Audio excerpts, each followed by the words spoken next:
Good morning, everyone. Let's go to an air show, shall we? Alrighty, made it up here. This is Rosecrans Memorial Airport in St. Joseph, Missouri. You actually have to go through Kansas to get to this airport.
All right, so one thing we're fighting right now is the weather. Yeah. It is very overcast. The ceiling is about 1,700 feet. So they could not do the paratrooper jump, so they came back. About 12,500 pounds of thrust with afterburner, and it's a custom, built chassis. They didn't just take a 55 Ford Chevy and strap it on, 55 Chevy and strap it on.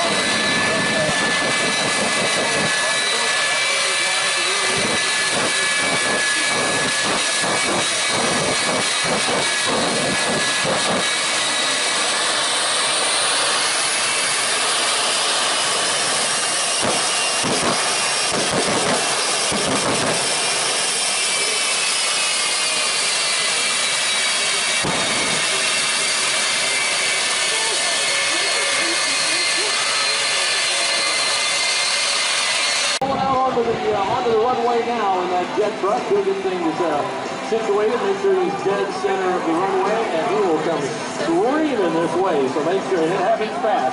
So fast. So fast. And so you just want to make sure you get your cameras ready, and it will be happening here in just a moment. You'll hear those jet engines wind up, going through his safety checks as well.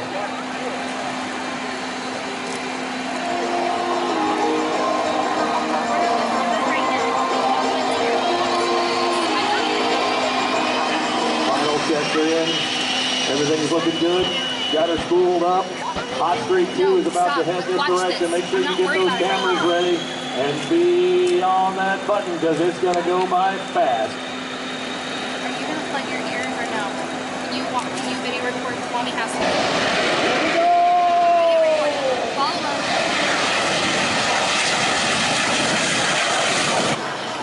There we go. We've got two main chutes deployed and Aircraft. You can see it's got the two mains up front and that tiny little tail wheel in the back. So it's kind of like pushing a shopping cart backwards when you're trying to fly these things. well, he's got that one wheel that just doesn't cooperate. It doesn't. It's a little wonky every now and again, but here we go. They are taxiing out. Looks like they're going to take probably Alpha 3 here. This There's Ben. There's Ben. How you doing, Ben? He's doing good. He looks like he's doing too good, maybe. There you go. Oh, there we go. Intersecting taxiway. Here we got A3, Alpha 3. Ooh, swinging it wide. Oh, no. Swinging it real wide. Okay. All right. So tail wheel stuff. Sorry, guys. Sometimes these tail wheels like to stick. So got lots of taxiway out there. I'm sure Mike's going to get it all sorted out. Oh, looks like Ben's having fun. He's like flailing the arms, giving a big wave. All right. I think he's trying to get it done. Oh, he's going to stop. All right. Well, maybe someone's going to run out there and help him get it done. Yeah, not a big We'll see deal. what We'll get it happens. sorted out here. Well, Mike's getting out. Okay, cool. That's brave. He's a man. There we go. All right. Yep. Check that out. We all know how this goes. You gotta have some sticks, then you do the thing, and yep. Oh, no. Wait, what? Oh, no.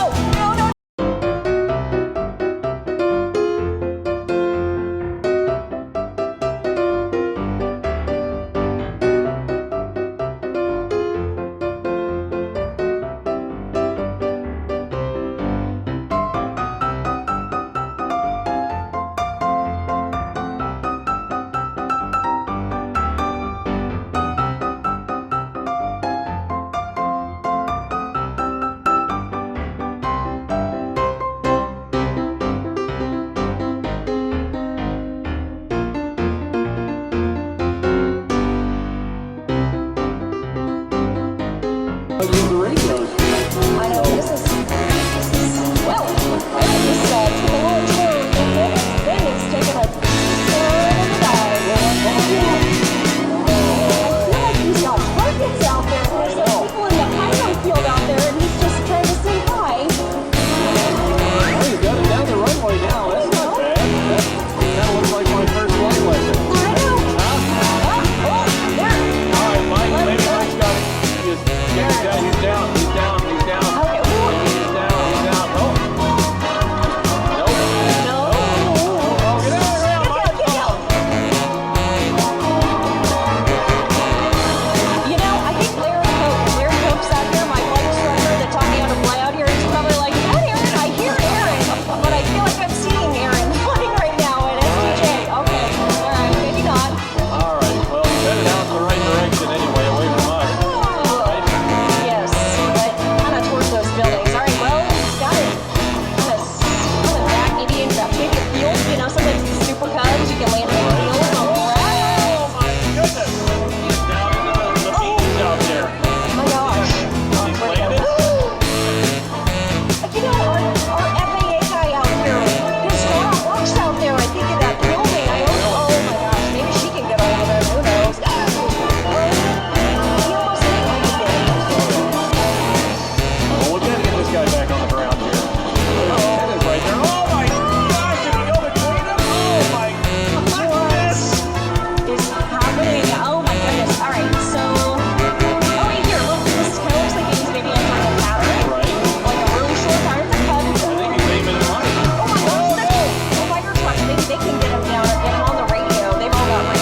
Horse 4 from the right, Sam Graves.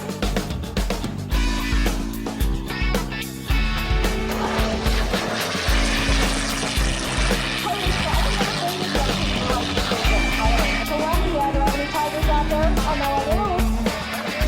All right, tigers, you got us nothing to do.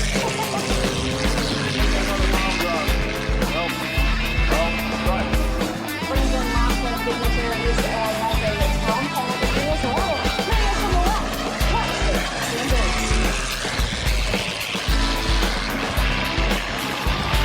They were telling us yesterday there's like an absolute way you can like get those straight. There's a way they could string the deck cord so that it works out perfectly, just like you're seeing today.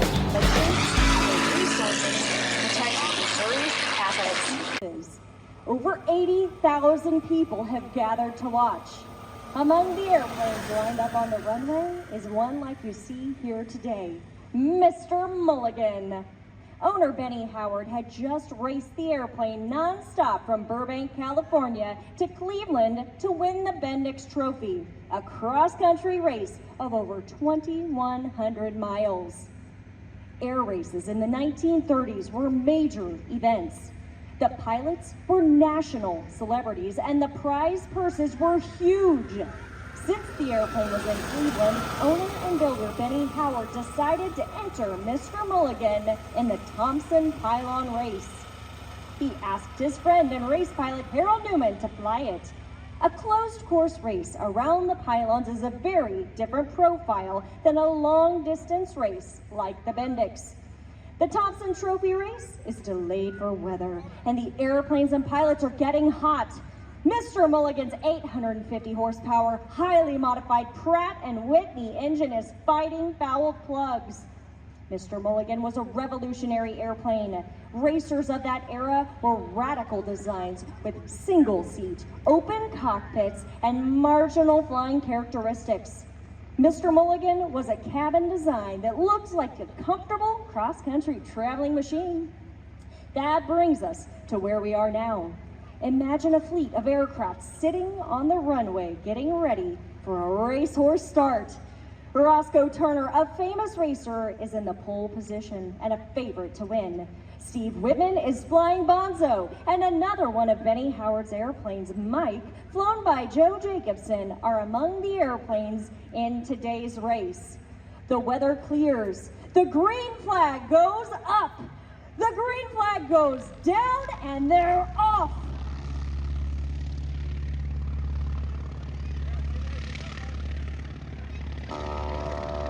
On that day in 1935, because of the foul spark plugs, Mr. Mulligan struggled to get going. But as the power came up, the plugs cleared, and Mr. Mulligan, in last place, started working towards the front of the pack.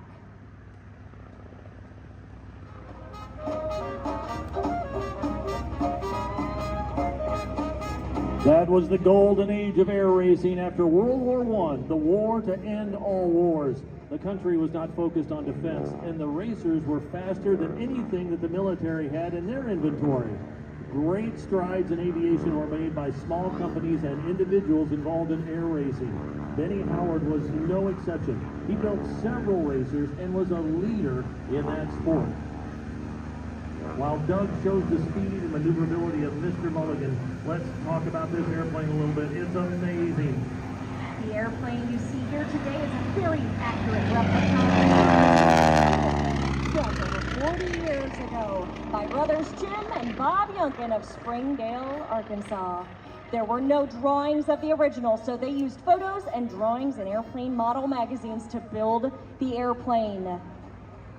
Near the end of the race, Mr. Mulligan passed all the other racers and was in second place behind Roscoe Turner. And Newman, happy to finish second place and in the money, pulled the power back to save his engine.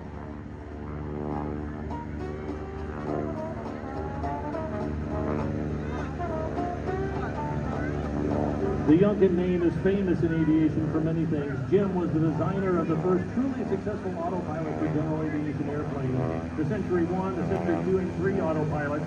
He went on to develop the two-track autopilot series for experimental aircraft as well. Roscoe Mulligan was behind the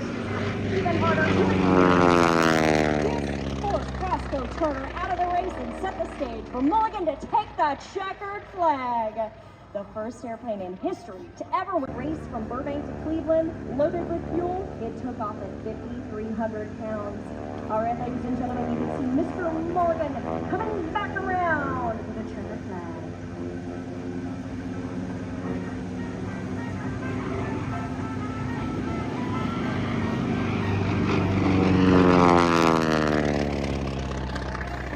There we go, checkered flag. Mr. Mulligan takes it to the victory.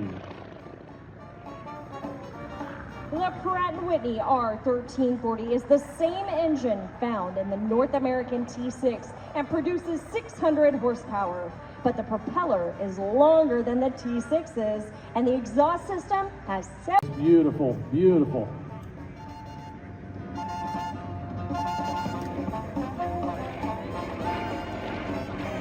I love to let those engines, they just love to do it. Mr. Mulligan is being flown today by For the commemorative airports he flies, as well as several other museums and private collectors. If you want to go to this is the guy you call. He's the man. Beautiful barrel roll right there. Yeah, he's served as chairman of the board and director. It is better than you might expect based on the landing attitude. There he is. You can see him just, it's kind of hard to see with the clouds and the haze we've got down there. And it's a white aircraft, you know, so, it's just kind of coming in there and for landing just about to touch down.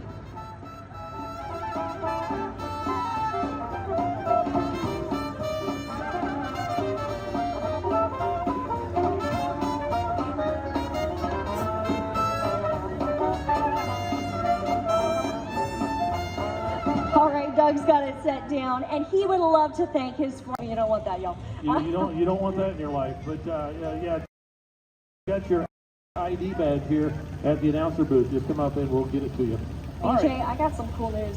I heard What's from their that? boss. Okay, so we just found out that within minutes we get a B2 flyover. The B2 flyover. So yes, we do. I So love it. our friends from Whiteman, they're like, oh, you got low clouds, that's cool. How about we bring something cool and just fly by and make some noise? How about that? We'll do that. So expect here momentarily that we'll get them up on the radio. We'll make sure. Sound of Speed Air Show. America's skies hold a secret, a weapon that transcends time and distance, a symbol of its military might, a game changer in air power. The Northrop Grumman B-2 Spirit. The B-2 Spirit is more than just a bomber, it's a testament to America's technological prowess. With its unique design, it represents a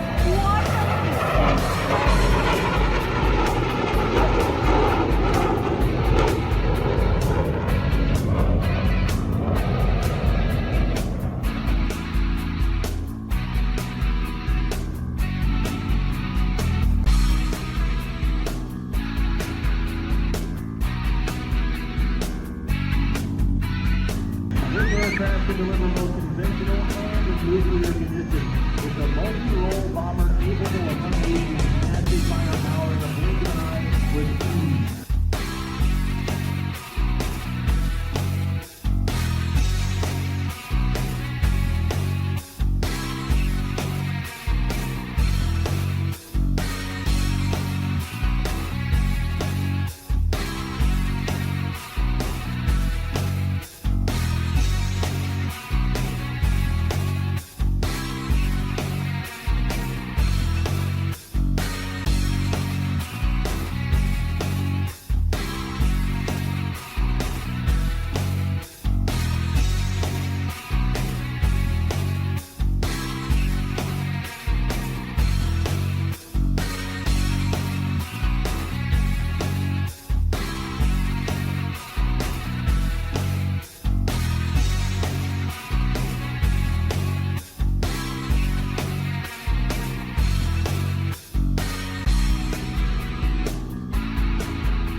people, if you're looking to learn more about aviation, the new publication focused on youth. You can find them at navynation.com. What a beautiful barrel roll is Jeff Joseph right here, right over the beautiful skies. Well, they're getting better. We've got some blue right above it right now. With a smooth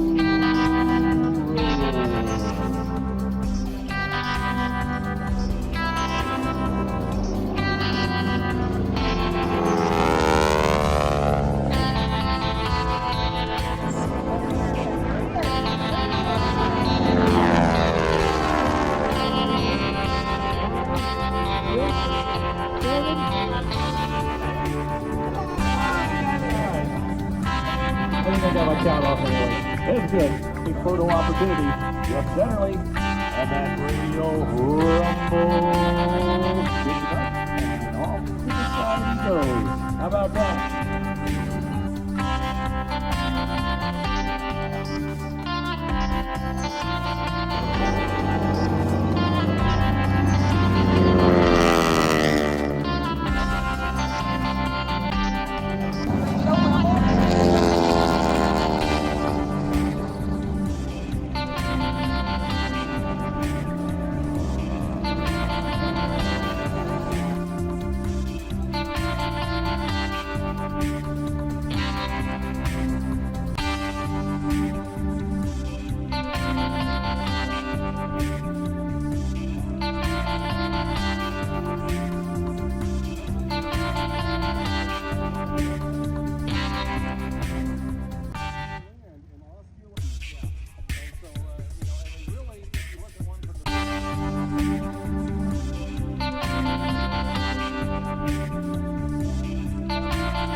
Yeah, when they built this, you never intended or never thought. You know, it's so tight. I think he has to stay within those confines. He's breaking so hard. And check this out in this low-level pass with the Beach 18.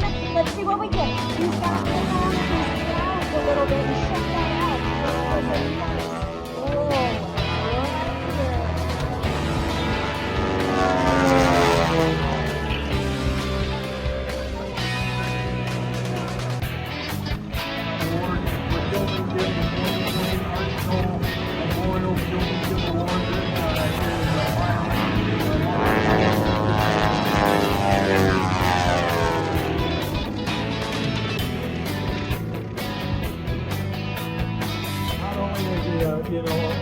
He's just the nicest guy you'll ever meet. So humble, so quiet.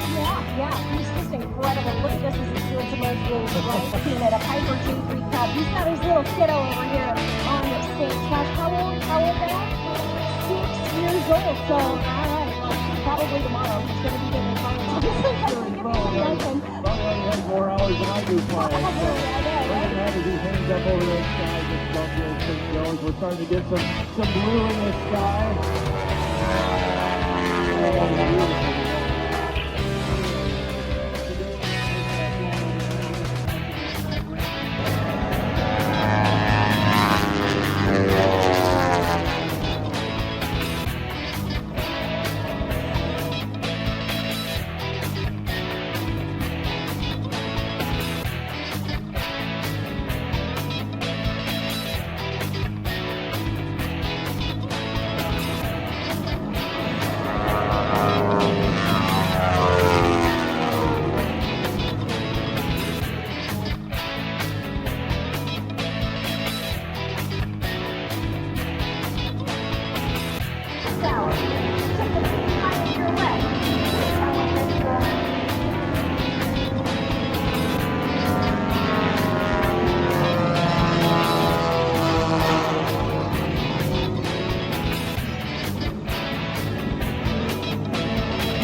I have to wonder if it's solvers just like, the whole time that they're doing it. But I'm sure some is like, oh, that's a barrel.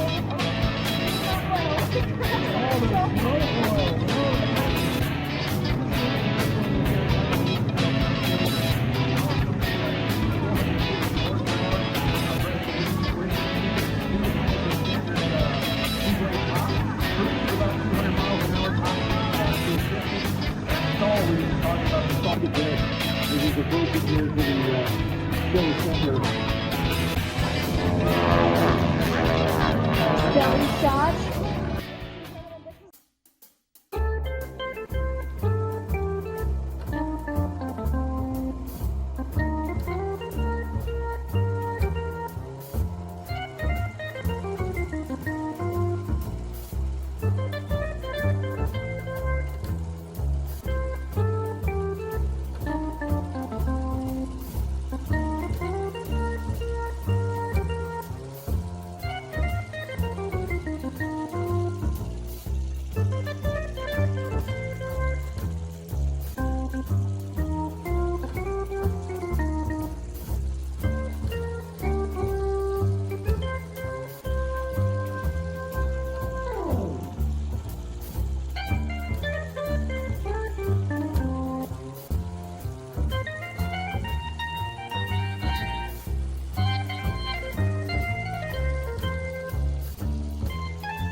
Field, on the Hawaiian island of Oahu. Our entire naval base has awakened, with most of the fleet peacefully anchored within the confines of the harbor. Experience the roar of the engines and the sounds of the bombs as the Imperial Japanese Navy approaches, and with the broken formation, launches the first wave of 189 fighters and bombers from Japan's first air fleet, led by Japanese Captain Hoshida. The unprovoked success signal, Tora, Tora, Tora, was sent back to the carrier task force before the first bomb fell. A single remote radar station had spotted the incoming raiders, but mistook them for a flight of B-17s due in from the mainland. The B-17s arrived, and like America herself, find themselves in a war that had not yet been declared. The attack was from the Japanese aircraft carriers Akagi, Akada, Hiru, Noru, and the two new carriers that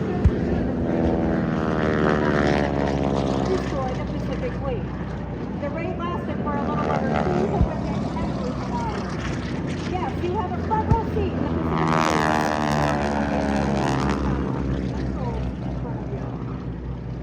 When bombs began to fall, pilots all over the island jumped into action. At Wheeler Field, Lieutenant Philip Rasmussen went to disarm the bomb, jumping out of bed, strapping on a .45 caliber pistol over his purple pajamas, and ran to a working Curtiss P-36 Hawk. Just like the airplane, the green airplane that you saw scrambling to take off to get in the fight to defend our country. See, all aircraft on the flight line were ordered to be wingtip to wingtip, on alert for days, with guns loaded, except for this Sunday morning. The Japanese Zeros and Bells bombed that exploded, most of them were fired and destroyed, except for a couple P-36 Hawk. Right here in front center stage, you saw the P-36 fly by with the Zero on the tail. Rasmussen was joined by 4 more P-36 pilots, Lewis Sanders, Sterling, and Malcolm Mike Moore. They took off to engage the attacking Japanese and managed to shoot a few of their Zeros, Valves, and Tates. The number of enemy aircraft were incredibly overwhelming. Meanwhile, elsewhere on the island, Kenneth Taylor and Schwartz Welch were just returning from an all-night dinner dance and poker party. These brave pilots, still in their formal dress clothes, raced to a couple of P-40 Warhawks, stopped them field and armed, and took off. P-40 right there, front center, has a stern belt on the front nose.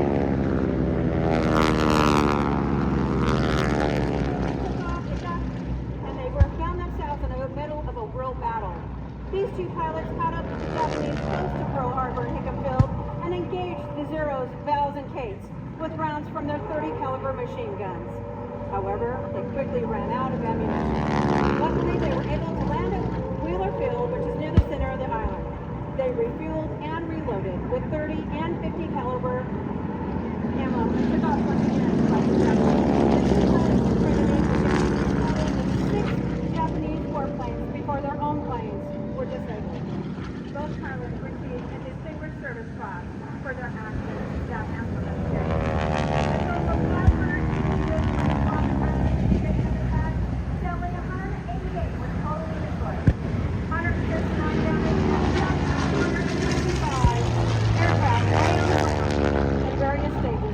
Repair. The first wave of 189 Japanese Zeros, Valves, and Cates hammered Hawaii for almost an hour. Then came the second wave of an additional 171 aircraft to continue the strafing, bombing,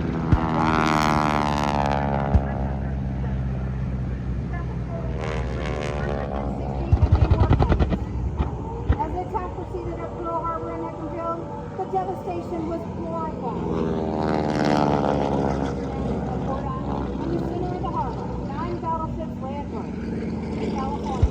Oklahoma, West Virginia, Tennessee, Maryland, Nevada, Utah, and Arizona. Luckily at the time, Japanese hit the Cape torpedo bombers. The different wave of Capes hit 5 of our battleships: the Oklahoma, California, Nevada, West Virginia, and Utah.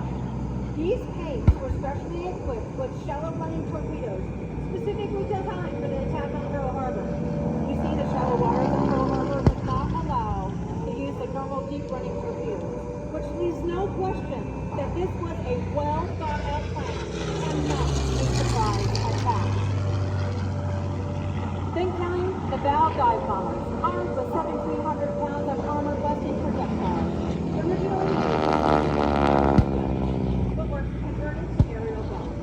These planes dived down onto the Nevada and Arizona.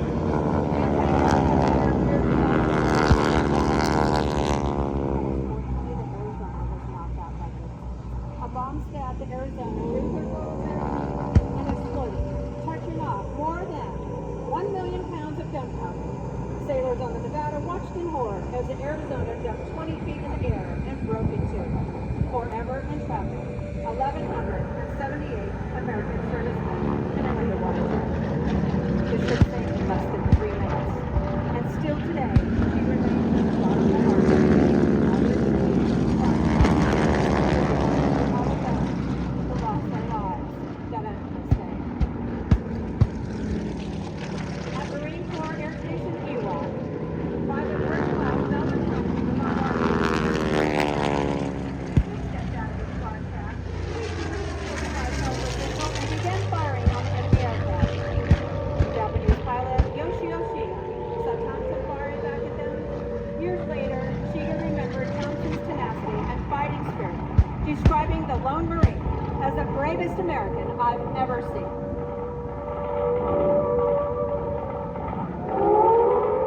There you go, front and center, there's that Japanese Zero, followed by the B-36 Hawk.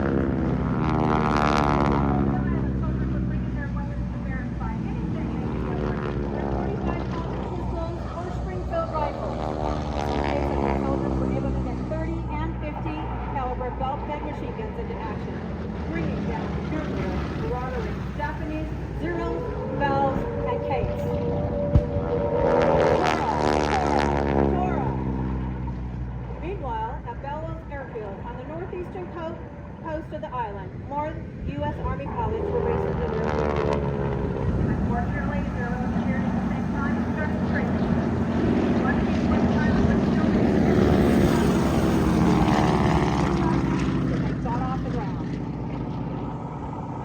The flight of 12 B-17s coming from the mainland finally arrived and are immediately attacked by the Zeros. Unfortunately, in all the confusion, the B-17s were shot at by friend and foe. The fighting crews landed wherever they could. One of them was a B-17 pilot, Major Landon, trying to land, said what a hell of a way to enter war. Out of gas, unarmed, and no place to land. Amazingly though, 8 of those B-17s actually made it to Pearl Harbor. They had been killed. At the conclusion of the surprise Japanese attack on Pearl Harbor, more than half of America's entire naval fleet had been destroyed or damaged. Nearly 2,400 Americans killed, over 1,200 wounded, and at the time, 960 people were missing. Determination, and effort, and extend our appreciation to the men and women here fighting for our freedom today. Tara! Tara! Tara!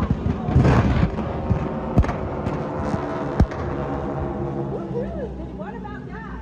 Never been done before? A double wall of fire. Special tribute to all of you for today's weather event. So, our tour bomb squad is led by Ben West of Madison, Wisconsin, and his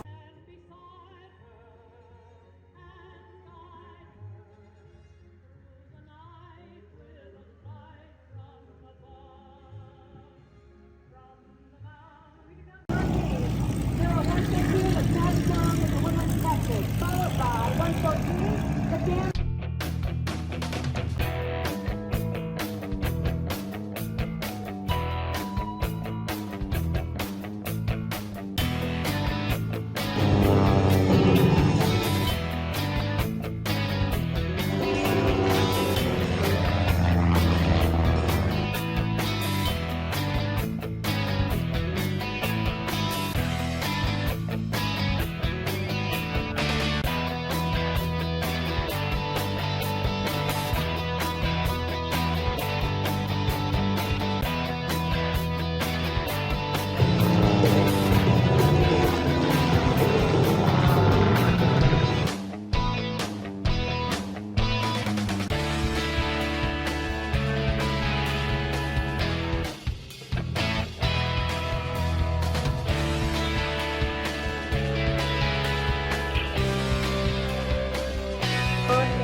unfortunately takes the sky. So there are a few pilots on this planet that like to cheat gravity more than Joe Shetterly.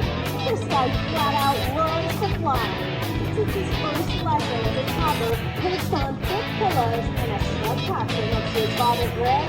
Well, he's been finding creative ways to break contact with terra firma literally all his life.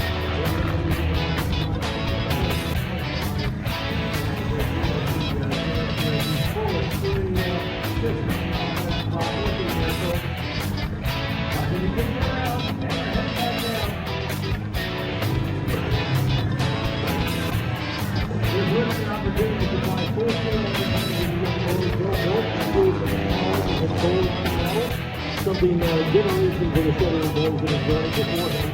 Still, he was learning radio control and aircraft operations, performing many of the movies that you see today. Only today, you might say he's got a little more skin in the game. For sure. Look at that. You can absolutely say that. All right, we're trying to keep Joe figured out where blue is and where green is. That looks like he's got it figured out. Yeah, Joe, probably feeling a little bit. So check this out.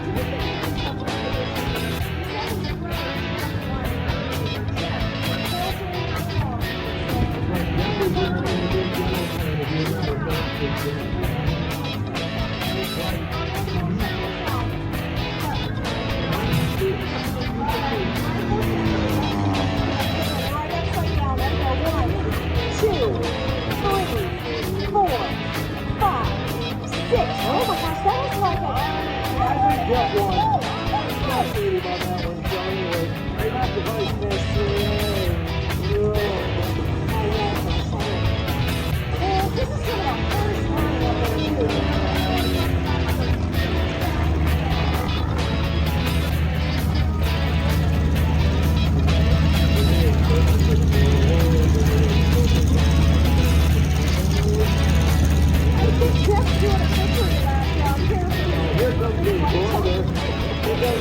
Just let's see how he can go. There he is. He's stepping upside. So much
I think it's exotic.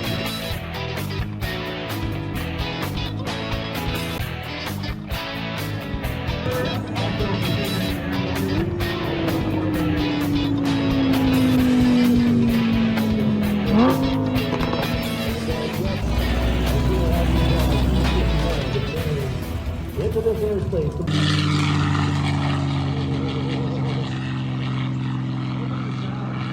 Joe Center on us. Nice. love it. Okay, so I gotta say, I'm turning our music off at this point. I wanna make sure you guys can hear this engine.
The sun popped out, it's got hot on it. The wind. Good afternoon, ladies and gentlemen. I am Major Bryce Turner, Thunderbird 8, the team's advanced pilot and narrator from Yorktown, Virginia.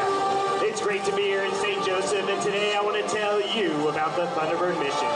A demonstration of teamwork, dedication, and professionalism that mirrors that of your Air Force, active duty, Guard, and Reserve personnel deployed around the globe. As our jets taxi out to begin today's demonstration. Always look up ready now. Thunderbirds always first ready now. Burners now.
now making off of calls for the full diamond pass to perform simultaneous aileron rolls in close formation.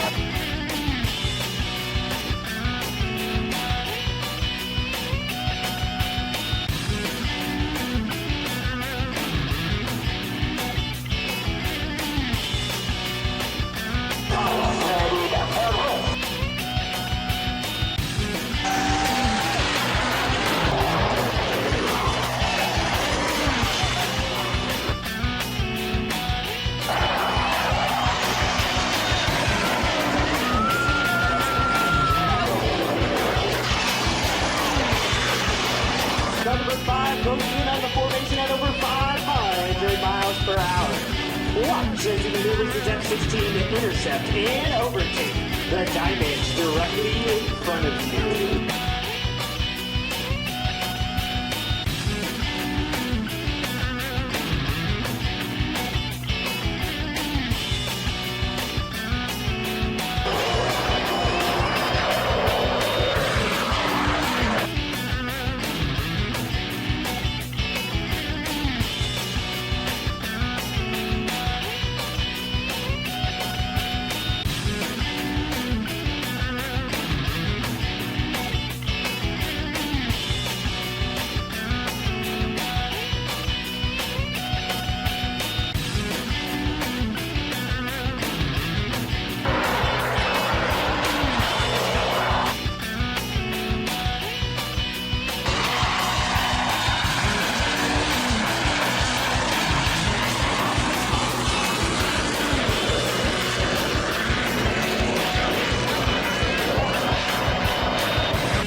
sensational tip-top rush.